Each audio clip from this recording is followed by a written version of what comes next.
بسم اللہ الرحمن الرحیم۔ حضرت امام سفیان ثوری رحمۃ اللہ علیہ: حرام مال کا صدقہ دینا پلید کپڑے کو خون سے دھونے کے مترادف ہے۔ جو اپنے آپ کو دوسروں پر فضیلت دے وہ متکبر ہے۔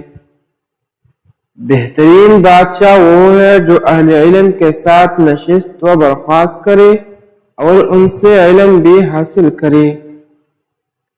حق تعالی کے سامنے حق تعالی کے گناہ کے ساتھ جانا زیادہ آسان ہے نسبت اس کے کہ کسی ایسی گناہ کے ساتھ جائے جس کا تعلق بندوں کے ساتھ ہو۔ اگر آپ کو ہماری یوٹیوب چینل کی ویڈیوز اچھی لگتی ہیں تو مزید ویڈیوز کے لیے ہمارا یوٹیوب چینل سبسکرائب کیجیے۔ جزاکم اللہ خیرا کثیرا و احسن الجزاء فی الدارین۔